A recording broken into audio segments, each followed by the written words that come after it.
La señora Dina Boluarte tiene asentada su presidencia sobre una pila de asesinados. El Perú no creció en nada. El periodista Nicolás Lucar destruyó la genocida Dina Boluarte luego de hacer un balance de su gobierno, pues es uno negativo, uno que demuestra que su gobierno es un total fracaso, pero sobre todo que evidencia que es un gobierno de confrontación, pues la usurpadora tiene asentada su presidencia sobre una pila de asesinados. Además señaló que la economía del país está peor de lo que estaba, porque no han tomado medidas indispensables para producir un cambio en una situación. Esto porque se negaron a aceptar una situación que era real y porque creían que estaban haciendo bien las cosas, pues estaban confiados gracias al apoyo que tienen de parte de las ratas del Congreso. Para Nicolás Lucar, este gobierno está actuando al tuntum porque no tienen una estrategia seria, no tienen ni idea de lo que están haciendo. Han llegado al gobierno de casualidad por un cruce de circunstancias insólitas que han terminado poniendo en el poder a alguien que claramente no está calificada para ejercerlo. Por eso el pueblo está pagando los errores que vienen cometiendo, sobre todos los errores en materia económica. A continuación te mostramos el video. Yo creo que hay, a estas alturas y después del tiempo transcurrido, el tiempo suficiente para hacer un balance de lo que es este gobierno de Dina Boluarte y Alberto Otárola. Y el balance es absolutamente negativo. Es un fiasco. Es un fracaso. Es decir, yo estoy convencido de que así como cuando ganó las elecciones Pedro Castillo con las justas, por un poco más de votos por los que le ganó PPK las elecciones a Keiko la vez anterior, el mensaje que llegaba claramente de la sociedad es que el país necesitaba un gobierno de unidad nacional, que éramos un país profundamente dividido, que había desperdiciado años por la confrontación y que necesitaba encontrarse alrededor de los objetivos comunes como país.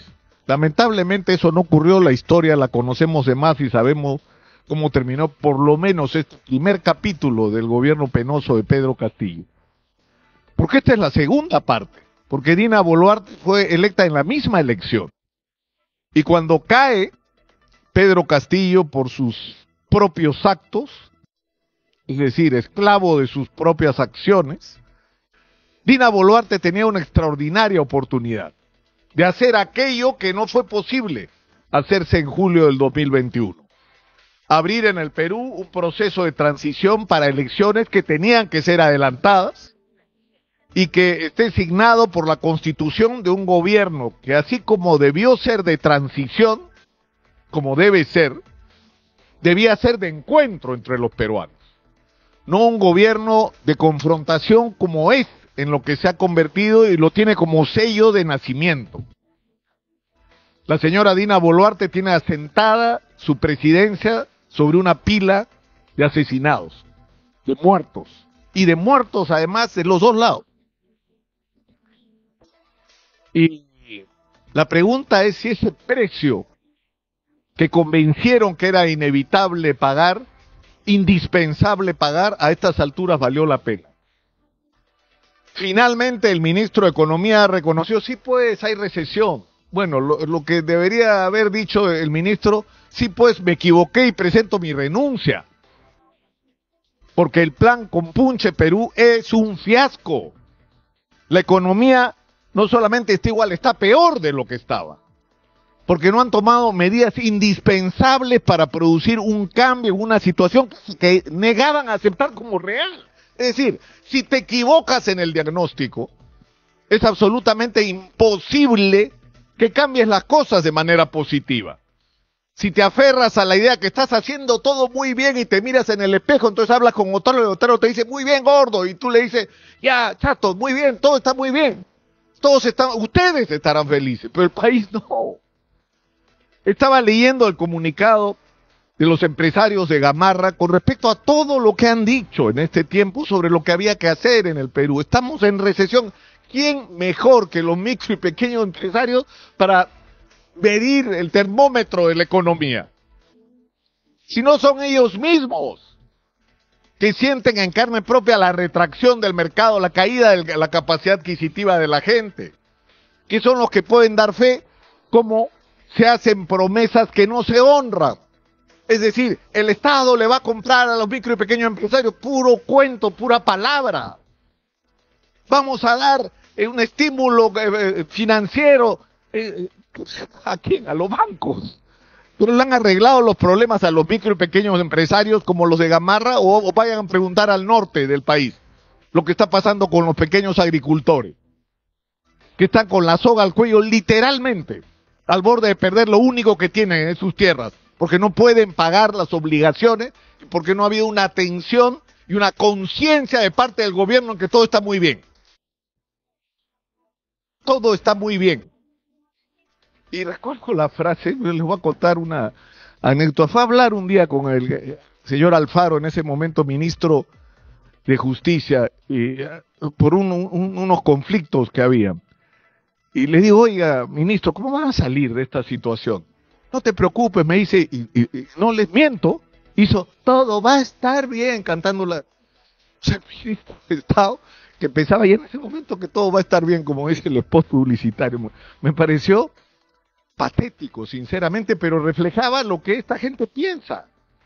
Total, como tienen el apoyo del Congreso, como lo sostienen quienes perdieron las elecciones, a los que se han sumado, ¿no?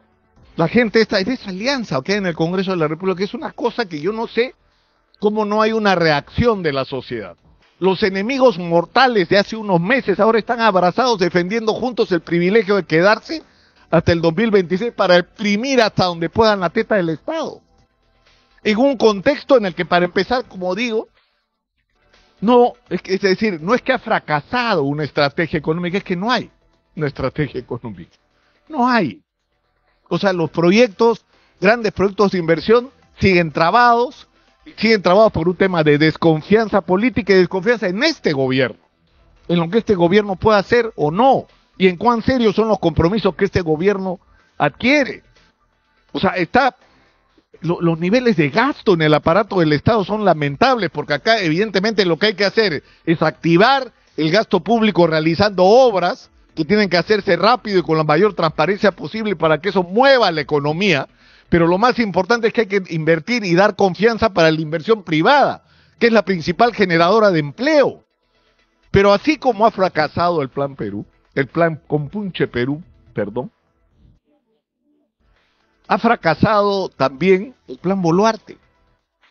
Escuchen ustedes, miren las noticias. O sea, matan gente en San Juan del Urigancho y la policía no estaba. ¿Por qué? Porque se lo han llevado a otro distrito que ya declararon en emergencia. Porque están actuando al tuntún, porque no tienen una estrategia seria de lucha por la seguridad en el país. No la tienen, no tienen idea.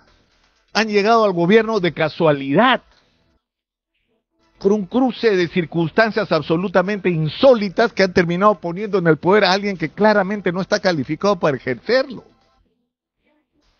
Y finalmente, o sea, hasta la prevención, el problema es que la prevención, si los errores en materia económica los está pagando el país entero, desde el ama de casa hasta los empresarios, si los errores en la política de inseguridad lo estamos pagando todo, con estado de emergencia o sin estado de emergencia, no importa el distrito en el que vivas, igual sigues agobiado por la inseguridad, porque la policía sigue estando como estaba, y peor, que debería ser nuestro principal instrumento de guerra contra la delincuencia.